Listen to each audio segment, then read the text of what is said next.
Hey, happy Thursday. I have to turn off my that rock. Oh, that's not the right thing.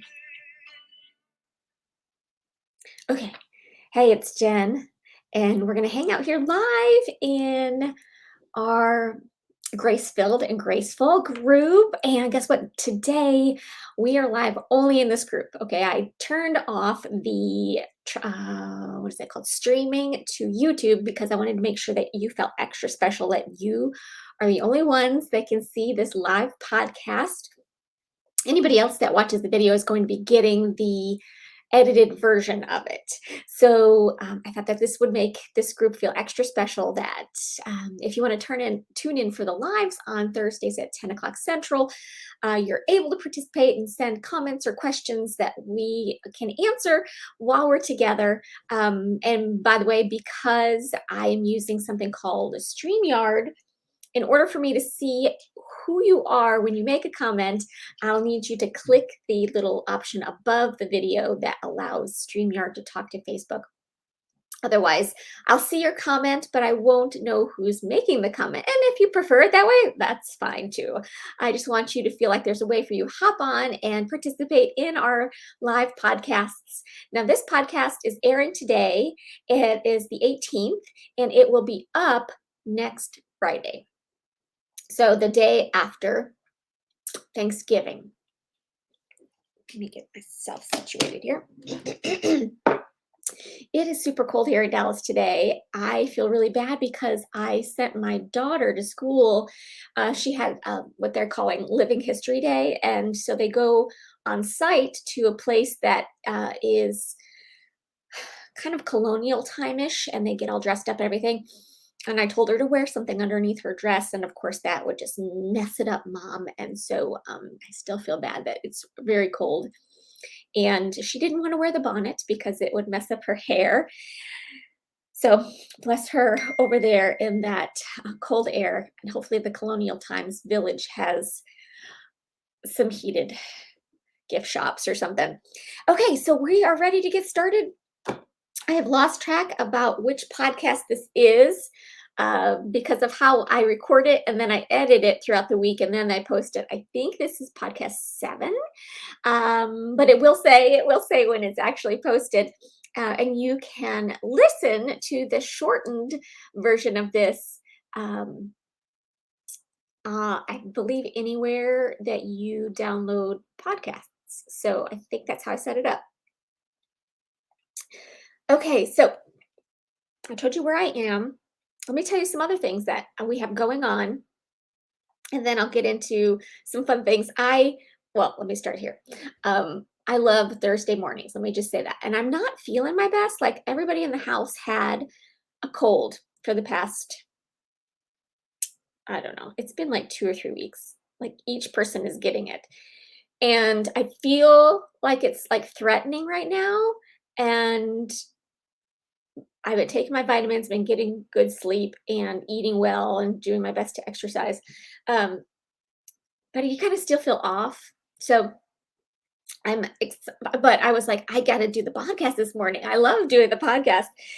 And so here I am. Hopefully the Dayquil will hold me through. I do have my coffee. What I wanted to say is that, oh, I'm so excited to tell you this next part. But what I want to say is that this is the podcast. It's live here in our Facebook group. It's going to be edited. It will be edited and shortened, and that's going to be put on YouTube, as well as our, I guess I don't know what you'd call it, social media slash blog headquarters. I don't know. It's called locals.com. And uh, there you will have the blog that goes with this podcast. So what I've done is I've taken some thoughts about what we're broadcasting about and put it into blog form.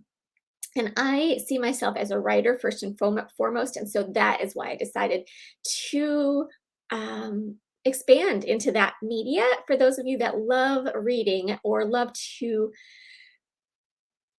learn via reading, that's why I expanded it over there. Now, locals.com is going to have some free resources for you, very similar to what you have in our Facebook group. Not exactly the same because the Facebook group is a very special place, but it's going to have some social media over there.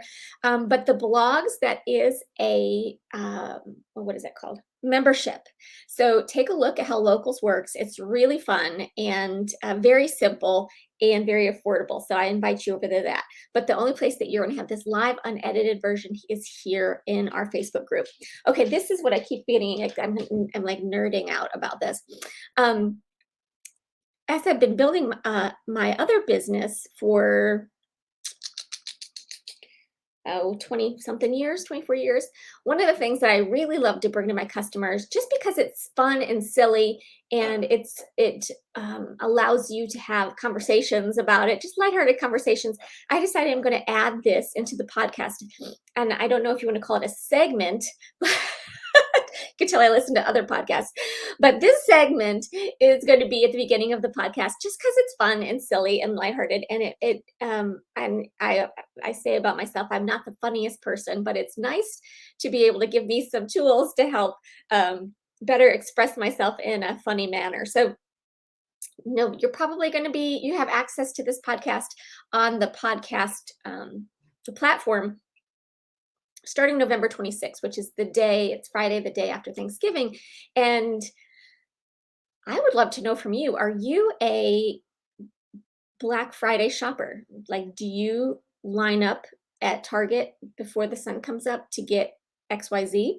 Do you love the thrill of the doors opening and running to, I don't even know if people do that anymore, but growing up, that's what Black Friday was. It was, you get there before they open. There was like one toy that all the parents wanted. They run for it, or they run for like the doorbuster deals, which is probably why they got that name. And it's just all chaos. Now, there's that form of Black Friday shopper, but then there's also the Black Friday shopper that will go at any time. They just love the buzz and the Christmas songs and the gotta find the best present. Like they get wrapped up in all of that.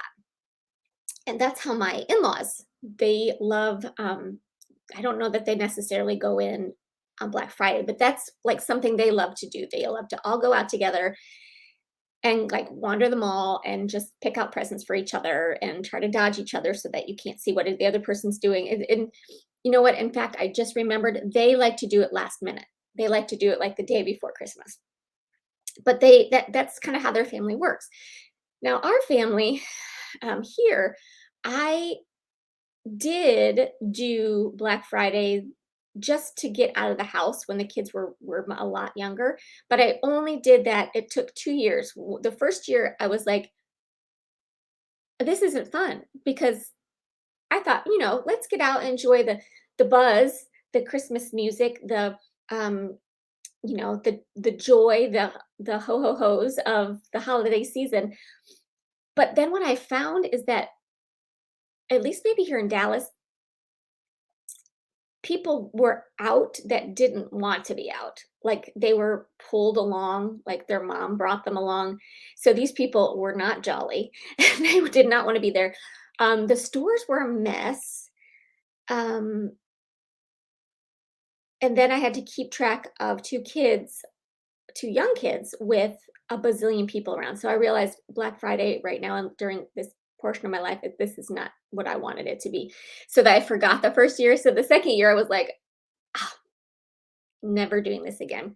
So maybe at some point, Black Friday in my mind will live up to what it really is, when I don't have to keep track of young kids. But yeah, I've given up on that. But do you love Black Friday? Do you love going out in sales? Now that there's internet and you don't have to necessarily camp out to get the best deals, um,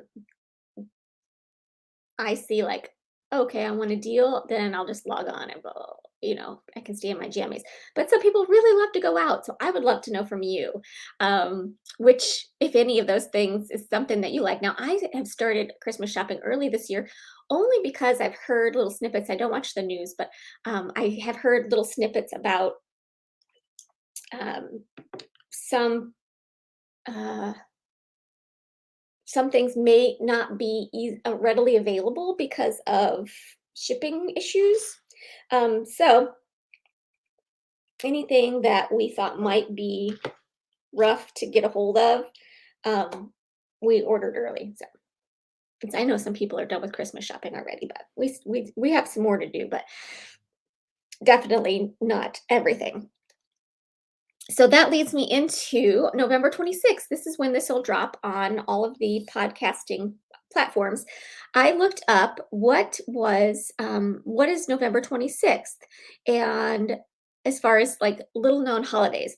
So it is National Cake Day, which you might need a piece of cake if you have gone out on Black Friday.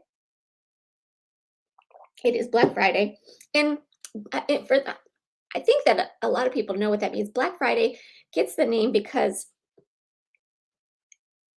a lot of times companies are in the red, meaning they haven't made a profit um, through the year. And then the day after Thanksgiving, people are in the Christmas mindset and they're out and they're buying. And so those purchases help to put them in the black. Okay, black means that they've made a profit. In the red means they haven't made a profit. And so Black Friday, that's what that means. November 26th is also Maize Day, as in corn. Okay, Maize Day. It's Flossing Day. I didn't really look up the history behind that one. It's National Listening Day. And so what that means is that they, whoever made up the holiday, thought it would be a great opportunity, since families are together, to listen to the older family members tell stories and even record those things for future generations. And I thought, well, that's a really great idea. And then finally, I have on here, National Listening Day. Now, I thought I wanted to find out exactly the history of that. And so I looked, the glasses. Okay, so there was a man in Ann Arbor, Michigan, who was the creator of the unreasonable holiday Sororist Day. I don't know what that is. And the rhyming May Ray Day. He designated that, oh wait, I take it back. No, okay, so National Listening Day. That's exactly what I talked about. Okay, National Listening Day is that. Then there is also a holiday called Your Welcoming Day. So you get it like Thanksgiving. Thanksgiving is Thursday, and then Friday is Your Welcoming Day because you're being welcome. Thanks for your welcome. So this was created by a man in Ann Arbor, Michigan, and he created Your Welcoming Day in 1977 as a way to create a 4-day weekend. I don't know. I don't think that stuck, evidently. But anyways, the idea is that spreading the joy of saying you're welcome after somebody says thank you. And basically, you're supposed to just say you're welcome however you want to, whether that be, somebody says thank you. Sometimes I say you bet, or you're welcome, or my pleasure, or of course, or so there you go. Your welcoming day. So that was wrapping that up. I just get a kick out of some of the holidays that are made up. Okay. So today we're going to be covering social media and kind of like where to find your perfect customer. Now, we've done other podcasts and you've seen other trainings that I have on the perfect client. And, just like anything, you can get in really deep with learning about this. It depends on how deep you want to dive, but you can see that there's value in knowing who it is that you want to serve, because you communicate with them differently. Wouldn't you agree? When you know who you're talking to. And it's, of course, important to know who you're talking to so that you can speak in a way and use the tone and the words and the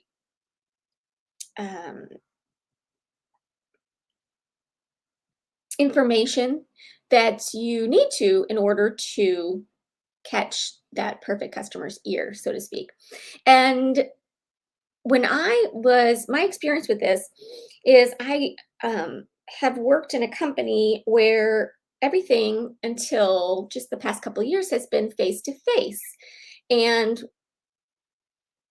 instead of focusing on just one customer, I believe that the situation was more of I will just take any customer and I will take any opportunity to be out in front of people to find a customer. And as I've said before, that always gave me a feeling of lack.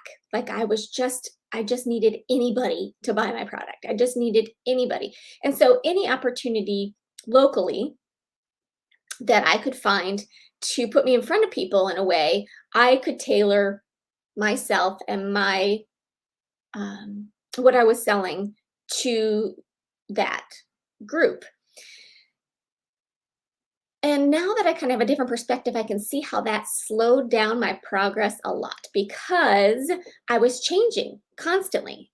If I was going to a one of those Christmas craft fairs and I had a table there, I had to tailor myself to that and display my table to that. If I was going to work with professional women in an office, I had to change my mindset and change the way I talked, and then I had to, which is all good. It's good. It's good. But I believe that I would have gotten a lot farther, a lot faster if instead of changing myself and how I framed things based on what was available to me, that I picked just one and I would go deep with that one potential customer that I was looking for. And social media really allows us to keep our sanity and focus on the one type of customer we're looking for and do it in such a way that it is more strategic and methodical um, to get the results that we want as far as building a customer base and serving those people well. And so the question comes down to when you have a customer and you know about your customer, you know what their fears are, what they're looking for, what their pains are, what you're going to help serve them with, how you're going to help alleviate the pain. You know if your customer's a female or a male, you know all of these things. Then you take to the thought of what where am I going to find these people?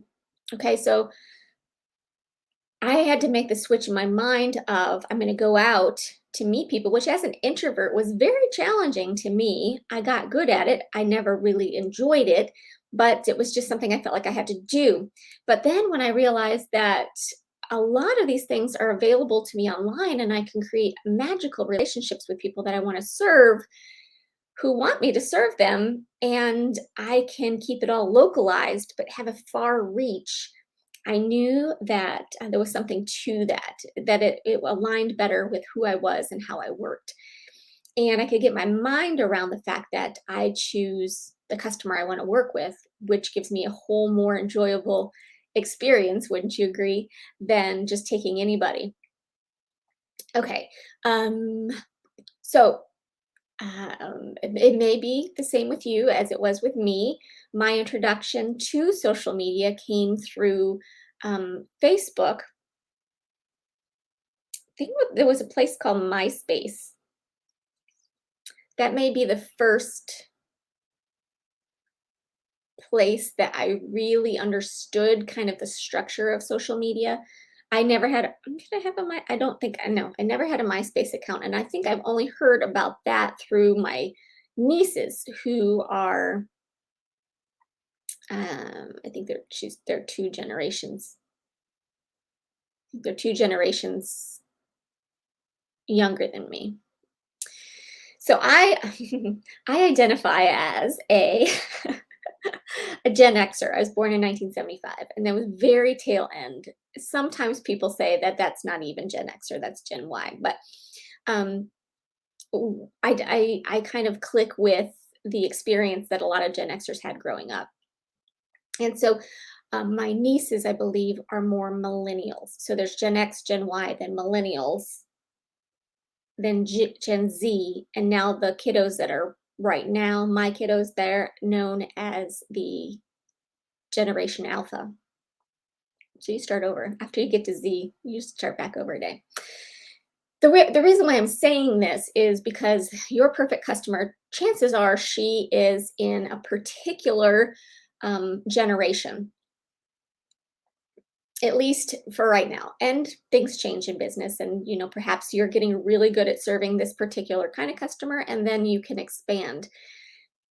You are building your brand where it is, and then from there, as it grows, you want to take on other things, which is that makes perfect sense. It's just growing your brand. But um, as it pertains to social media, the great question is, well, does my where does my perfect customer hang out? And there are all kinds of places that your perfect customer can hang out. We're talking about virtually. And since there are so many options in social media, in fact, there's a bunch of them that you probably never heard of, um, but the most popular ones I'm sure you have. And so today we're going to be going over some of the most popular brands of social media and who the type of customer that they attract. Now, I'm not saying that if the customer doesn't fall into these parameters, they're not there, because that's not the case at all. But just like anything with the bell curve, there's going to be a bunch, bell curve that goes, here's my camera, like this. Can you see that? It's like a shape like a bell. You're going to have a lot, like the median, the middle group is going to be more so than the outliers on the each side. So we're going to be going over Facebook, Twitter, YouTube, LinkedIn, Instagram, Pinterest, and TikTok. Like I said, there's a bunch of other ones. In fact, I think, yeah, I printed them. At the end, I'm going to introduce you to a couple of new ones just in case it would serve you to know about them, and you can dive into them and see how you can grow relationships there. But let's talk about, okay, so I have a resource. It's not pretty, it's practical, that I'm going to share with the screen. And if you're not live, you're on the podcast, it's going to be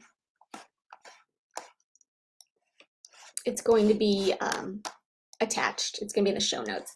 So let's first start with several of the columns. Okay, so breaking them down, I have the site listed, the number of users in America, the demographics of each particular site, the purpose, what's best for, and the downside of it. And I got most of this information from thepixel.com. I did as much as I could find the information based on 2021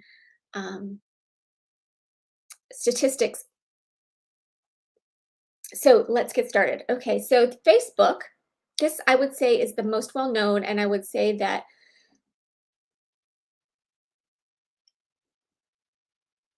most people got their start there and then migrated. And then usually the migration has to do with age. So I believe the history, so to speak, of social media started with something like MySpace, and then Facebook started, and a lot of people jumped over to that were using MySpace. And then as it gained popularity, then the younger people jumped to some of the other social media.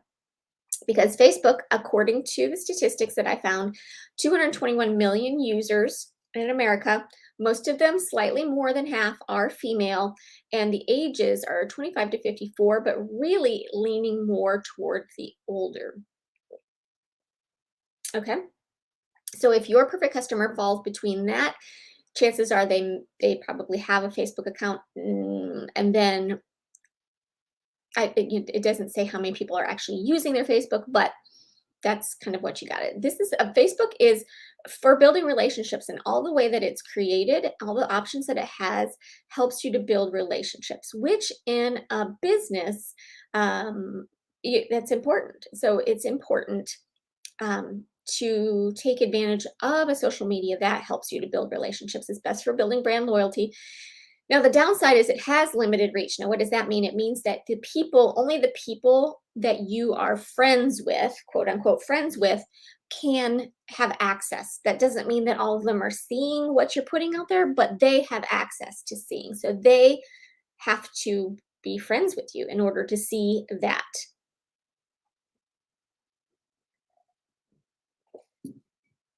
Okay, and on a business page in Facebook, they have to follow you in order to see your information. Okay, the next one is Twitter. Now, according to the resource I got, 400 million people in America use Twitter. Okay. Just a little bit more females use Twitter. In fact, I think almost all of them, except for Google, which we're not talking about,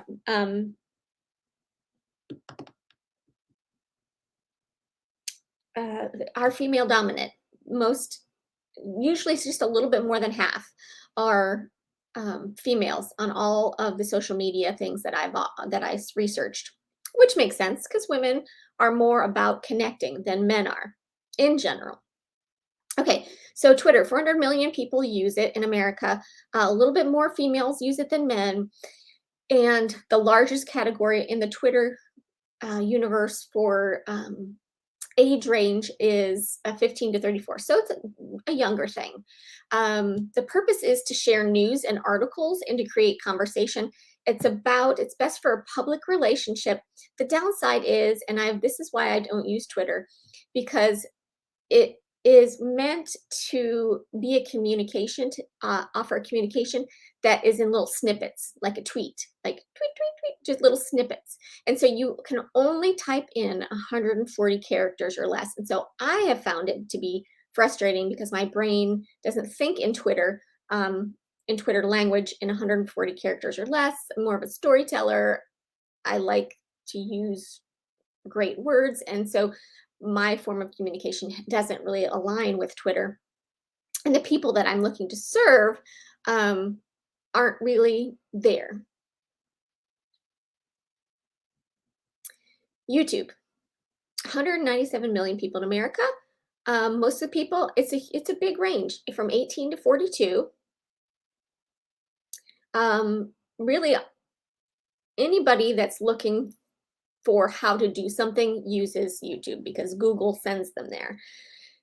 YouTube actually reaches more adults than any cable network.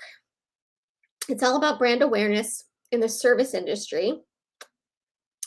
And the downside is that it's resource intense. So that means that there are a lot of things on there. So to find, if you want to Google how to Google something,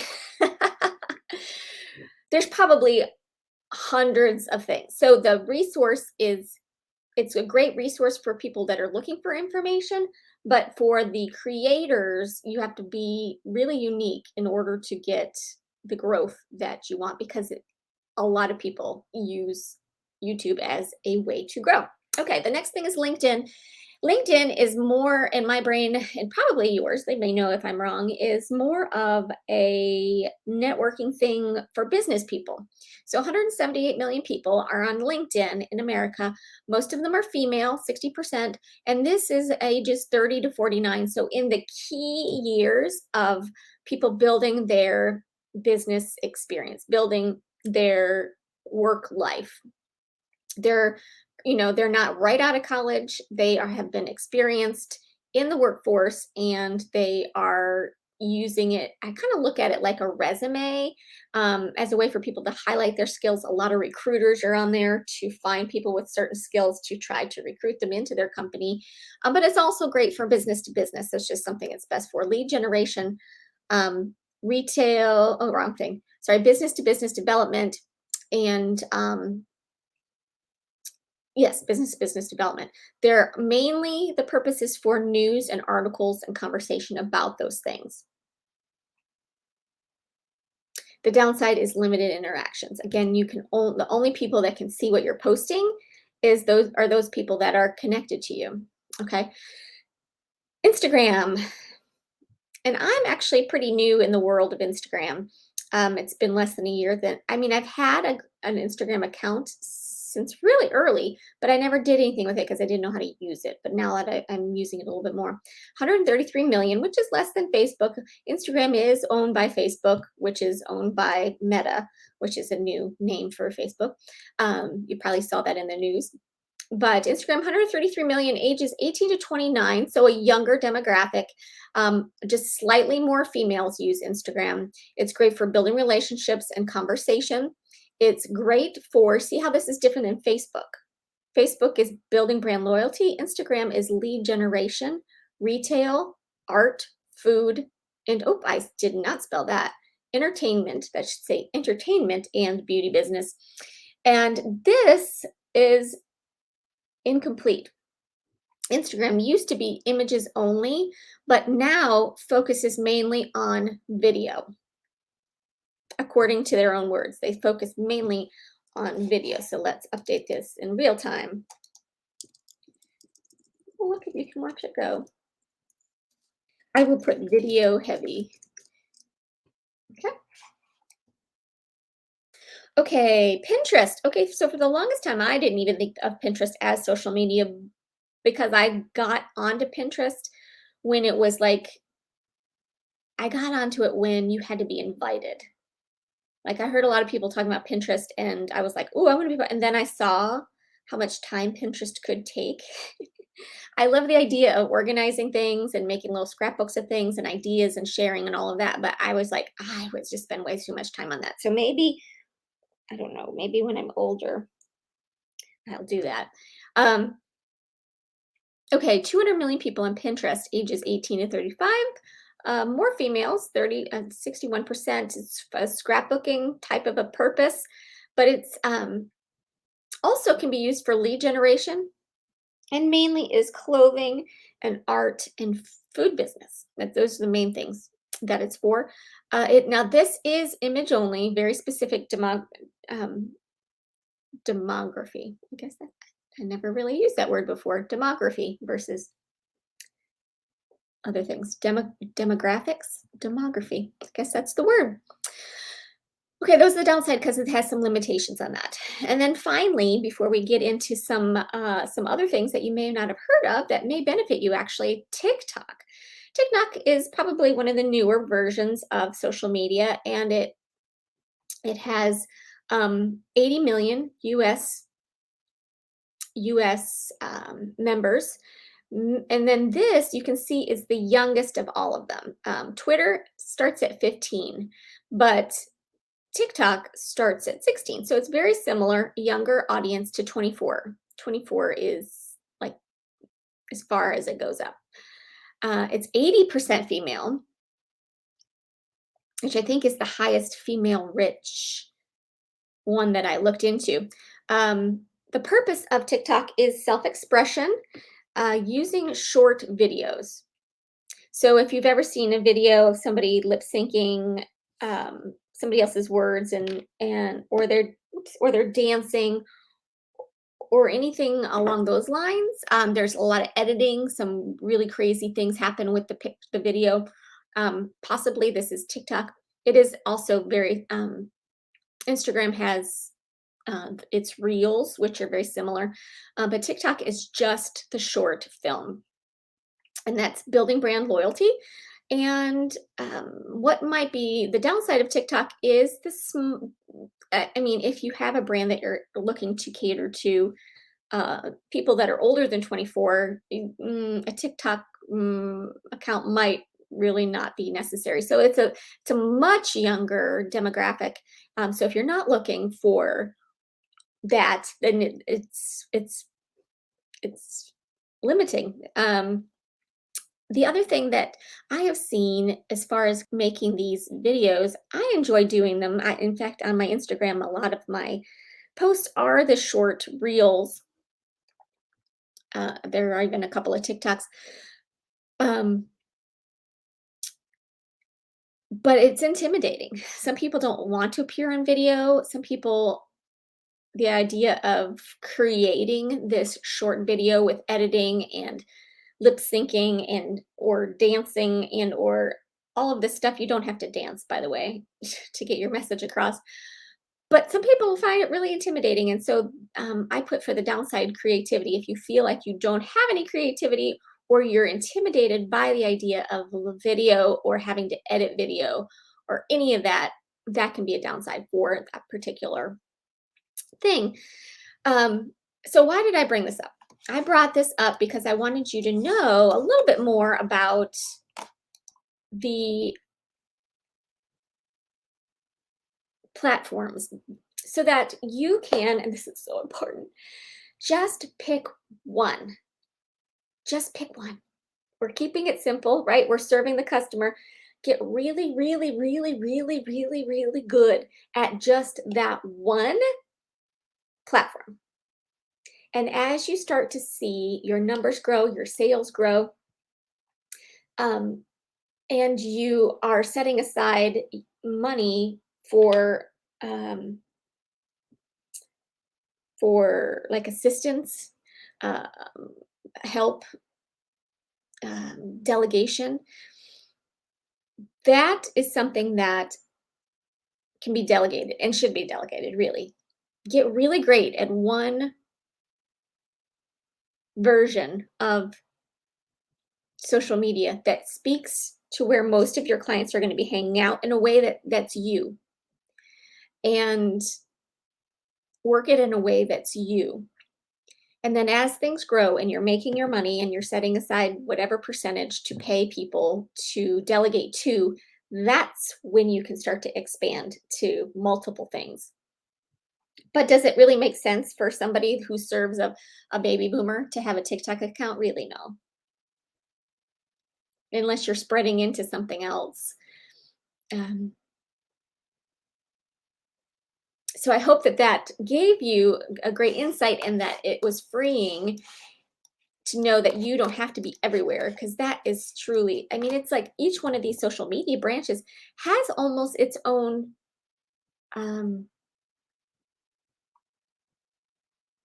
language. They each do things a little differently, and they have different components of them that you have to learn. And to feel like you have to be good at all of them is just not true at all. In fact, I think it's very limiting to feel like you need to be more than one place at one time. So there was one thing that I wanted to share with you, wrapping up today.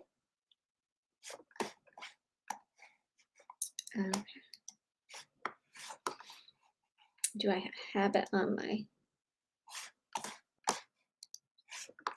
Oh yeah, I was going to show you some other social media that may benefit you. I mean, you might be limited as to like, well, I only know about these. Oh, there's more. Potentially one of these other things can be beneficial to you. And so I got, where's my share? Here we go. I see it now. Okay, this is on a website called statista.com. Can you see it? Good. And here we are going to be looking at some of the most popular ones we've seen. Now this is as of September 2019. So you might be able to find something that's a little bit more recent. Sorry. She was doing so good. You might find something that's a little bit more recent. Okay, so as we talked about, the most popular one, this is in America as of September 2019. We have Facebook. And these are in millions. So this was, I think this is a little bit different than the information I got at the Pixel with current amounts of people. Yeah. This is pre-pandemic. So that makes sense that the numbers are a little bit lower. Anyways, visually you can see. So Facebook, Instagram, Facebook Messenger, it's kind of the same as Facebook. Twitter, Pinterest. Now Reddit. It's right below Pinterest as far as the popularity of it. I've not ever been on Reddit. Have you been on Reddit? I don't know a ton about it. I just wanted to introduce you to some of these things so that in case it would benefit you, you could take a look at it. But Reddit, Snapchat, I have heard of Snapchat. I have not been able to figure out how to use it. to build my brand, but perhaps this is something with a younger audience. The deal with Snapchat is that there is a video or a picture and you post it, but then it disappears. Like it's only up for just minutes.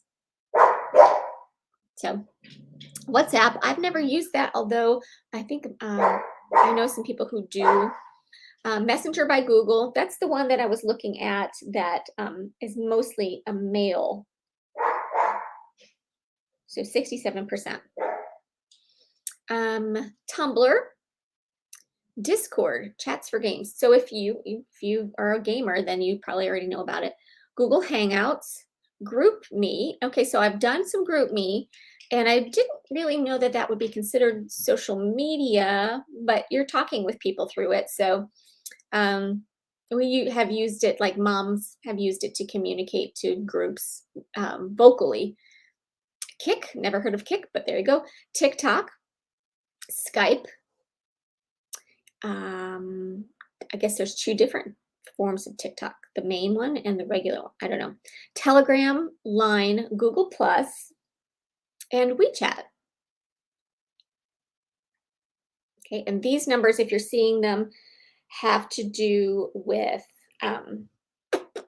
millions of users in America. So if you've never heard of some of these things like Tumblr or GroupMe or Kick or Telegram, feel free. I would love to get your feedback on if you find something that really works for you. I'd love to find out what it is and why it works for you more so than some of these other things. Oops. There I am. Okay, so to round it up for today, we're right on time. Know who you're serving. Know who you are and how you work best, how you communicate your fix to their pain. And spend time in the space of kind of the marriage of the two. Who you are, who they are, how you're going to serve them, what makes the most sense for you to maximize that until you start to see that growth that will bring in the extra money for you to hire help. And then if it makes sense, somebody else can help you expand into the other categories. So anyways, that is the wrap up today. Be sure that you are celebrating your National Cake Day, Maze Day, Flossing Day, National Listening Day. And what was the last one? Oh, your Welcoming Day. Happy November 26th. And we will be back. We will be back next week. And I would love to find out from you what you might want to learn about. You can find me here in our Facebook group. You can find me on Instagram. Check the show notes for my Instagram handle. You can find me email, and you can find me YouTube. I think I put all of those things on the in the show notes. I'm trying to think anything else. I think we did a great job today. And like I said, I look forward to hearing any ahas that you have from this. But until then, we will. What do I use? What have I said before? There it is. For now, we'll see you then. Have a great day, everybody.